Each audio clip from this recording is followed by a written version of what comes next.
Hello everybody, welcome back to the shop. Got something different today. My wife and I were out recently and we ran across an American flag and we thought it would be a great addition to the house. Neither one of us thought it was going to be much of a project to mount it, but of course when we got home we realized that we overlooked the fact that the posts on our porch were round and the bracket that came with the flag wasn't really suited to such a mounting. So we had to get a little creative in our solution. And here you can see what the problem is.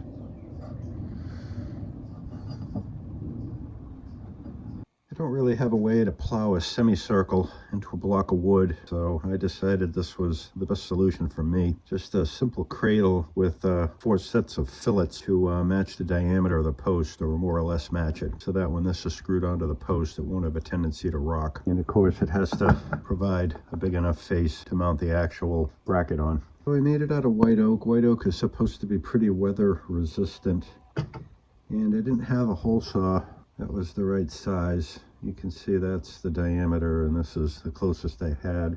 If you look at the grain pattern of the filler pieces, you can see it's running perpendicular to the right angle, if you will, at a 45-degree angle. And I did that because some of the screws will be penetrating it, so I didn't want to hit end grain because I'm going to need that for strength, I think. And then what I did was I just sanded it with a drum on my drill press until I got approximately the right diameter.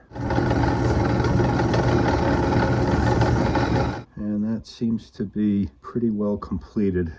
The thing I do is I'm using a straight edge to kind of sight along these 4 profiles to make sure they're all more or less in alignment with each other. This is not a precision piece of equipment, but you want it to be close.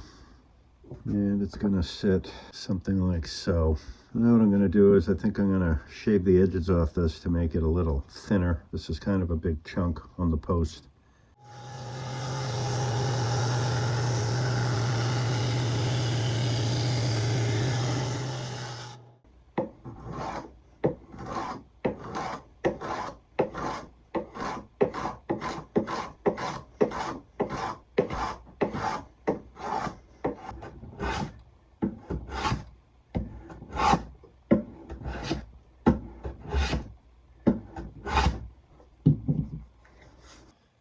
I discovered that this casting, even though it looks like it was ground flat, obviously has some high spots in it. So I'm going to have to spend some time lapping that a little bit flatter because it didn't sit so well on the bracket. A little bit of rocking. It's sitting better now. I think a little more flattening will do it good.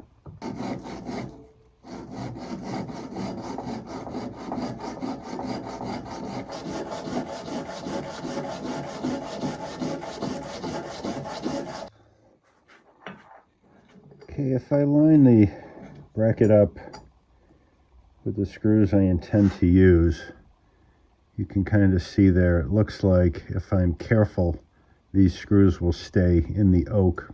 I don't want them to hit the post. They're just going to mar it up and cause problems, so I'll have to see how that turns out. I might end up trimming these screws a little bit.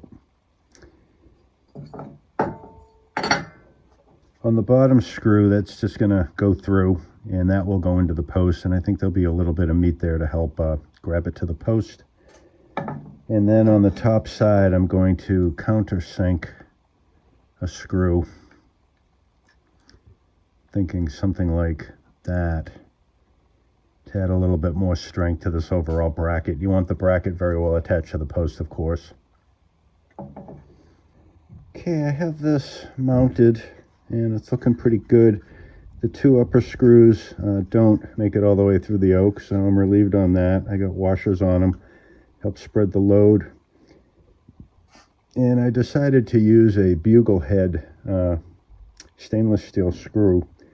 I'm going to put 2 of them up at the top to really secure this to the post. In fact, if you look inside there, you can see one of the holes.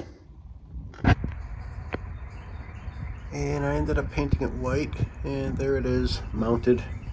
I think it's going to be fine. That white oak is a very strong wood. I'm pretty confident the heads of the stainless steel screws would probably shear before the threads come out of the block of wood. I did consider putting some screws in through the side to add a lot more strength to how well the blocks have had attached to the post, but I don't really think I'm going to need it. So, and there she is, all mounted. Isn't she a beauty? And there's a view from the other side with the sun on it. Beautiful. And that's all I got for this one. As I always say, stay safe, take care, keep your eyes out for the next one. Don't forget to like and subscribe, and thanks for coming by.